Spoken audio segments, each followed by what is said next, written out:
Can online training be as effective as in-person training? I'll talk about that and give a real-life example in this video. Hello, I'm Goldberg of Optimus Performance, bringing you practical tips and ideas on leadership, team development, and employee performance management in the workplace. I recently started to mountain bike. I spoke about this actually last year in another video. Last year I took a lesson from a pro at a mountain and I actually fell and hurt my elbow pretty bad. And this year I decided to take an online course. It's actually a membership. It's Ryan Leach, and I decided, yeah, it's time to really learn how to ride my mountain bike, because at times I'm really terrified and don't know how to handle the bike properly. So it's not the fun I was hoping it would be. And to my amazement, the progress that I'm making step by step following these instructions is incredible. In a very short time, I've managed to really improve my skills, my techniques, and go from something that I was afraid to actually do to just master it in one shot. And so I'm really seeing how effective online training can be if it's done well. And what I like about this training is that every lesson is really broken down into steps, and it's explained in text, but it's also explained in video.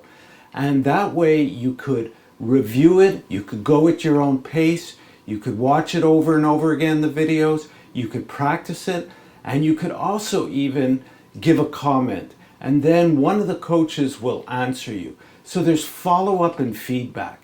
You could even post a video of yourself. I haven't done this yet, but I will, and submit that for more critical feedback, if you want to say, or more easier to give feedback on, because they're actually seeing me riding.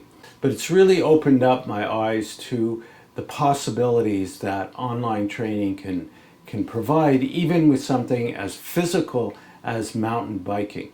So really, it's important that if you're creating online training, that you use video as a very important tool, audio as well, written text, forms.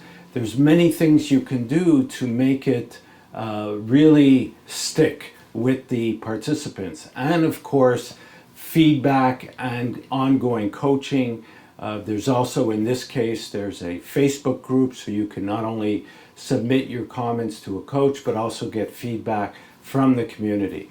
So there's all these things and tools that are available today to keep training, and of course make it less costly, because this mountain bike training membership was very affordable. So I hope this helps you think about how to integrate online training in your business with your employees. Check out some of the other related videos on training. Actually, I have a very good video, an article on the 7 steps for highly effective training, and you could apply that to the online training as well. Subscribe to the channel if you haven't already. There's also forms and templates you could download. There is one on the 7 steps for effective training. Thank you for listening, and we'll talk again soon.